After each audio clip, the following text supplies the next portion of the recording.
Well, the lack of professionalism by Emeka Ugwuonye. Maka ịma na a na-ekwu ife niile ọdụ ka ya asị. Aghọtaghịzi m na ndị ọ na-achọzi ka ha tọnụọ law profession, which is a noble profession, ka ha tọnụọ ya into ọlụ ịkọ nri. I don't understand, if ha na-achọzi ka ha tọnụọ this law profession. How can you tell me that now, as a lawyer, which of course a lot of people go that you are no more practicing?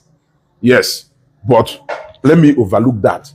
How can you tell me now, as a lawyer, now a client, Bialna Yoshimba, kono represent na a particular case, and along the line, a follow out with the client,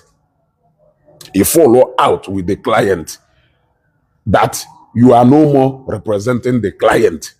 I want to know what will make you to come to social media to be having exchange of words with the same client, especially when it has a lot to do with the fan base of that client, that you will continue to, or you begin to split nonsense. Even some confidential discussions with the client, you will put in social media, like discussions with the client, you will put in social media, and they discuss, and they move from podcast to podcast, discussing a matter that entirely has nothing to do with you. You are just a lawyer that has been hired to come and handle this matter. So I want to know where you exactly come in all this drama or scenario. I don't know if you people are getting what I am saying. The case is purely between Queen May, and Odiegu, the son of Odogu. The case is between you and the Queen May, or between you and the Odogu, Odiegu, the son of Odogu. Now, all we go do now, Odogu, Odiegu, the son of Odogu, and Antigbegwe Mesha Zelubia Hayago. All we go do now, Mesha Zelubia Hayago. It is not enough reason for you to come out on social media and be moving from podcast to podcast, from page to page. Now a call from a call to Z, a call of Peremense, a call Benine, Onyena Joe. What is your business in all this drama? What is your business? If you are no more representing Queen May, why can't you go in? What is your business? Can you feed you what only confidential things gonna client will discuss in a split around na social media? What does that make of you? Mostly lawyers.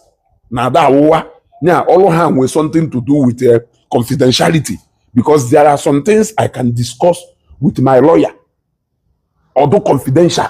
That does not mean that nation in all on a lawyer follow out. Or he represent one of my enemy that you should disclose everything. Money discuss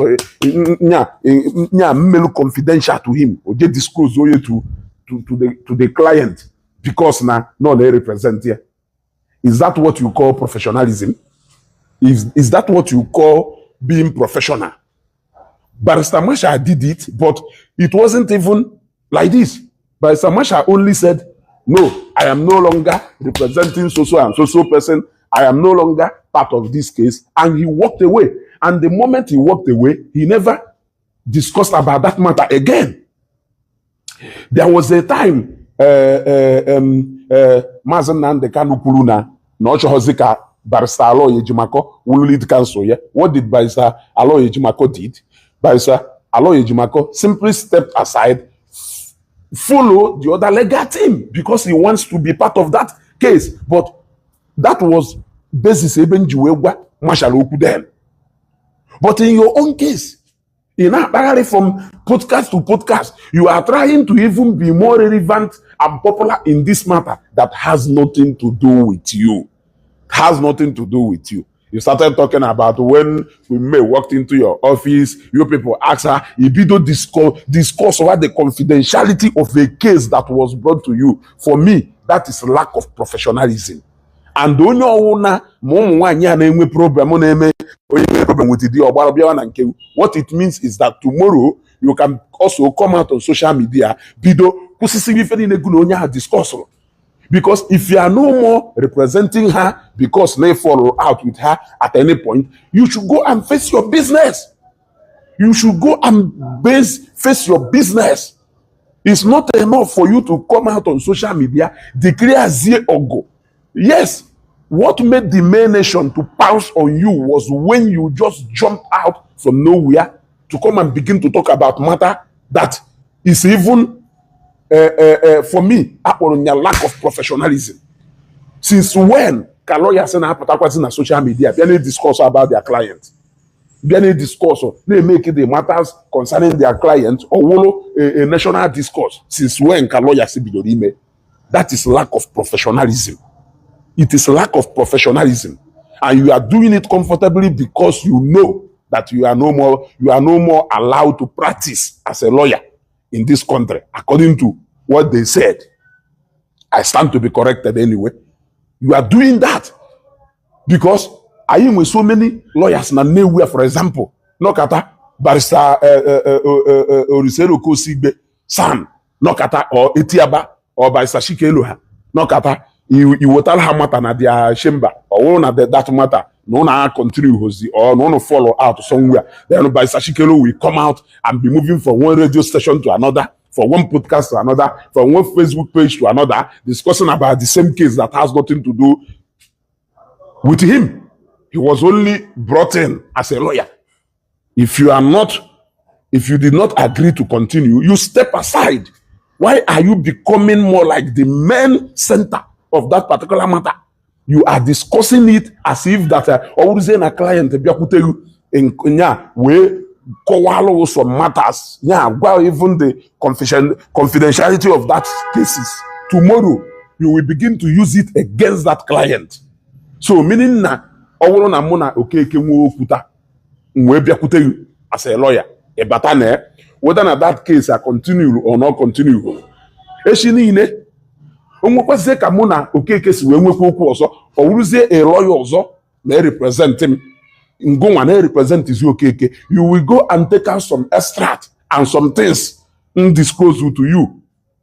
You will use it to back Okeke in that same case.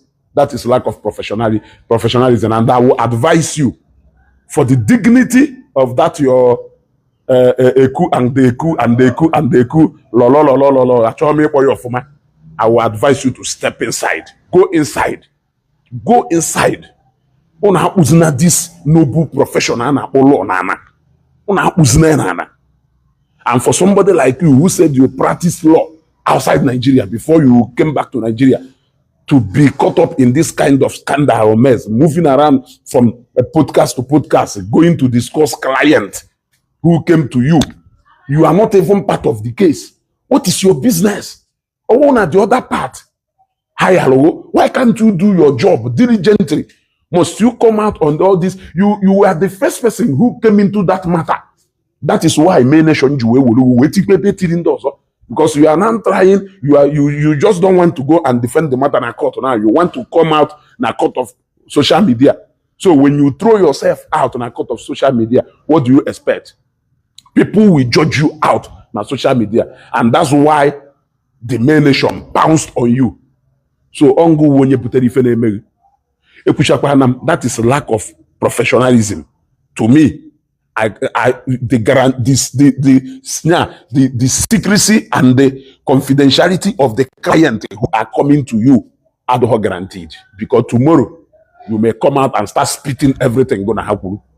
That doesn't speak well of you. If you like, you take it. If you like, don't take it. I know I'm not a lawyer. I'm not correct or not correct, but common sense will simply tell you this.